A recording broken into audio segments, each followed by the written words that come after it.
Hey plant lovers, welcome back to Millennial Planter. I'm Marina, one of your favorite millennial planters, at least hopefully one of them.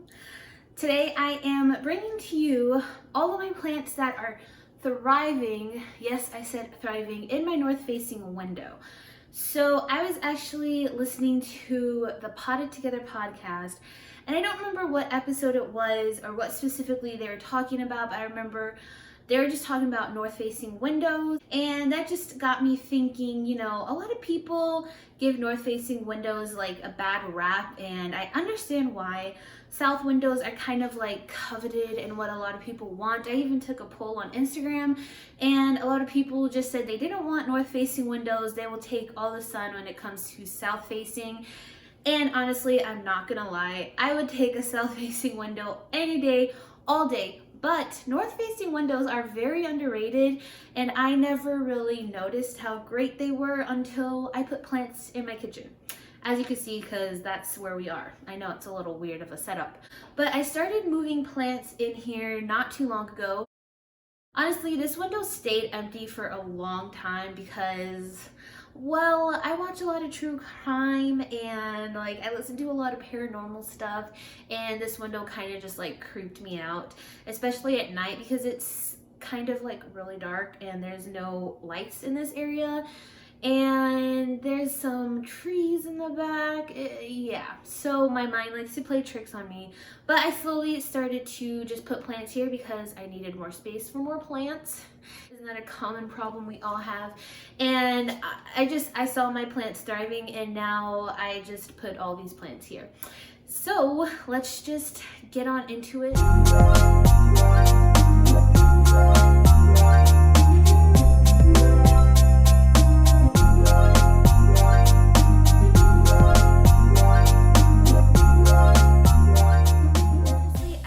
Keep a lot of my Peperomia here. I've noticed for some reason Peperomia just do amazing in this area. I know that I have heard other people talk about like the colder fall time is when Peperomias really like to grow, and I found that to be true.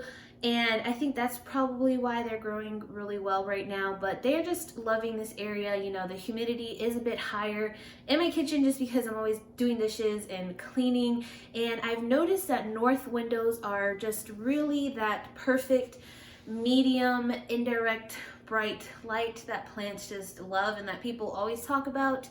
So if you have a north window, I highly recommend trying it. And obviously your plants are going to have to be closer to the window because there is no sun coming from the window, like there's no sun rays, and the light doesn't really come far out into the room.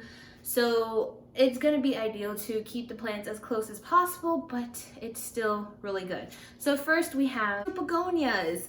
So we have Begonia pavonina and Begonia black mamba, and they are just thriving in this light. I had this pavonina in my plant shelf with the rest of my plants in my living room, and it didn't grow. It didn't lose any leaves, but it just had the same 3 or 4 leaves the whole time that I had it there. Moved it to this area and it shot out probably 2 to 3 new leaves, and if you look at the very bottom, it even has more babies popping out, so that's really awesome. When it comes to the black mamba, she's just doing so well. First of all, pat on my back because I'm actually able to keep a rhizomaceous begonia alive. I know I have talked about that a lot recently, but it's a full circle kind of moment.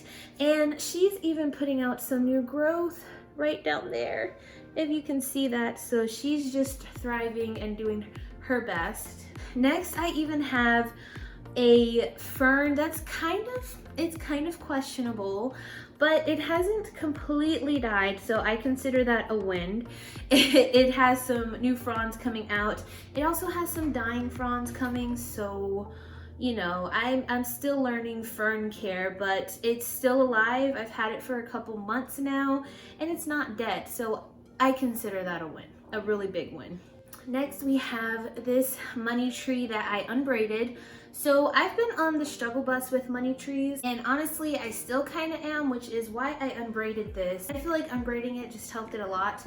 But as you can see, this thing has always given me just weird leaves, and I'm not sure why. I don't know if it's a deficiency problem, but I always check to see if I see any pest, and I never do, but I have treated it before. So I don't know if you know why this would happen to many trees. Definitely let me know. But since I've unbraided it, it seems to be doing better. It's put out a lot new growth in this window. It's also has stopped dropping as many leaves, so that's a plus. Maybe we're finally on the up and up with this plant. It also has the tiniest little leaf there. I hope it's picking up. I don't know what it is. This plant is just giving me problems. Does anybody else have problems with this? Next, we just have a crazy amount of peperomia. So we have the Peperomia Frost, and this is just a real sparkly iridescent Peperomia ripple. We have some sort of, honestly, I'm not even sure what this one's called, but it's just some sort of other Peperomia caprata or Peperomia ripple. And then we have the Peperomia Russo. So these are just one of the many peps I have in here, and I've seen the most significant growth with the Russo. As you can see, it's just very compact and just oh so cute with its tiny little leaves.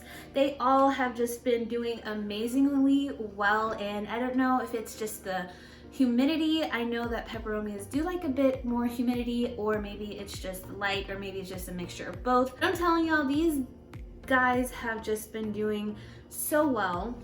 Next, I have some sad little peperomias.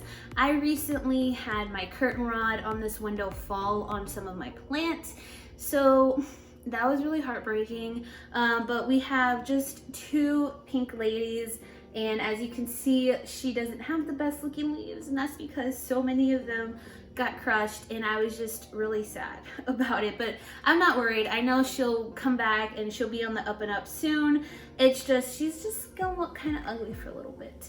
And I just have another pink lady whose leaves are just getting significantly bigger now that it's in this window. Next is another casualty of the curtain rod fall, and that is this Peperomia, maybe red emerald, I don't know, but it's a really cool pep because the new leaves just come in a reddish color, and over time they fade to green. She was quite a beauty before the curtain rod fell on her, but it's fine.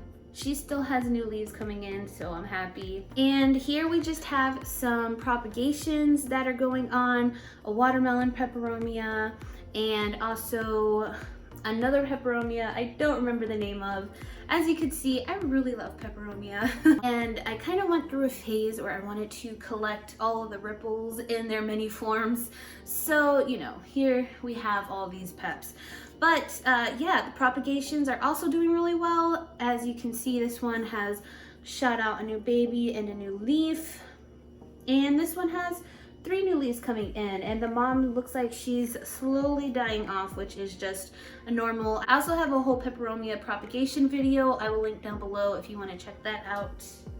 And here we have Monstera Stanleyana, I guess the white variegated form.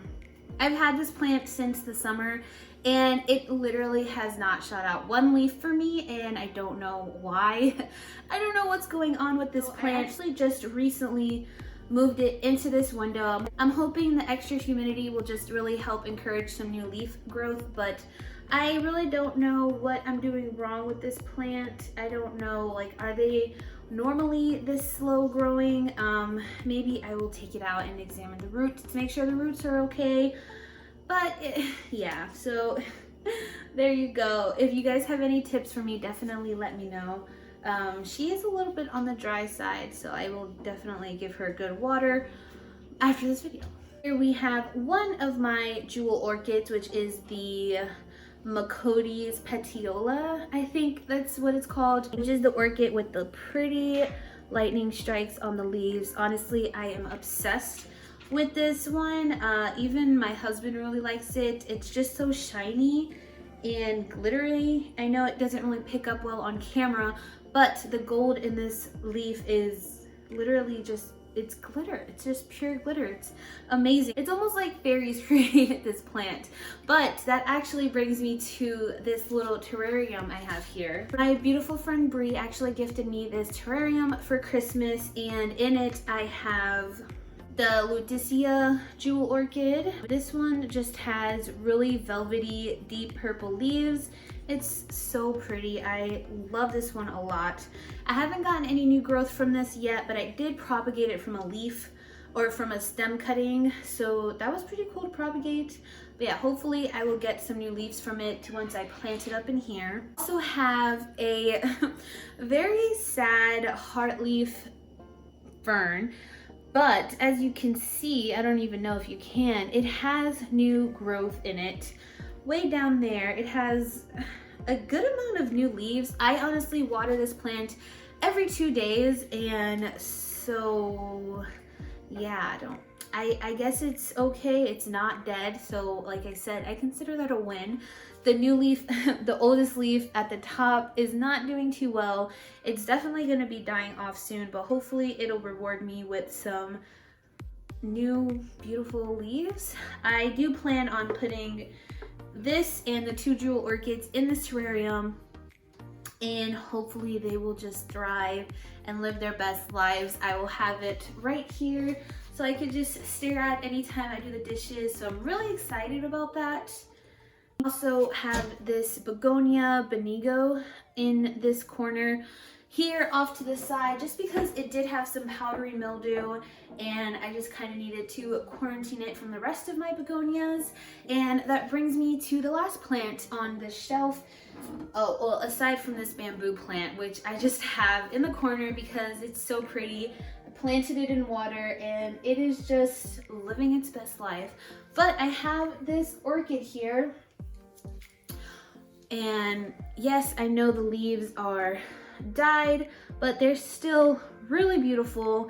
It had 3 leaf stalks on it, and all the leaves were just holding on so well. My husband actually bought me this plant probably 2 months ago, maybe longer than that, so it's crazy that it's doing so well in this area. This was another casualty though of the great curtain rod fall, and it lost 2 of its stalks, which was really sad, and I'm still kind of salty about it. Purple is my favorite color, and these flowers are just absolutely stunning, but she is just thriving in this corner. She's holding on to these flowers for dear life, even though I let her dry out way too much. But yeah, I mean, her roots still look really good. I'm pretty sure he got this from Kroger, which is crazy because they did a really good job with this. And just, I mean, look at those leaves. They're massive. That just brings me to the end of this video, and give those north windows a chance, y'all. I'm telling you, they are just absolutely amazing and so underrated and not highly coveted, and if you give them a try, I'm pretty sure you'll fall in love with them as much as I have. I know Phoebe, who is Welcome to the Jungle Home on Instagram, has a huge north-facing window that she keeps all her plants in, and they do phenomenally well. So yeah, there you go, a little mini plant tour of the plants that I have in my kitchen. Honestly, I'm sure the humidity kind of helps too, but yeah, they're doing really well. And if you have peperomias, stick them in your north windows because they'll love them too. Also, if you want to see a peperomia care video, let me know in the comments down below. I'll be more than happy to do one of those. I do have a couple more peps that I didn't show you guys, and I just really like them. They come in a lot of different shapes and forms and colors, and they're just really fun to collect. But anyways, that wraps it up for this video. I hope you all enjoyed it. I hope I sparked your interest in the north facing windows a little bit. I hope you all are staying safe, sane, and healthy, and most of all, I hope you all have a happy holiday. Bye!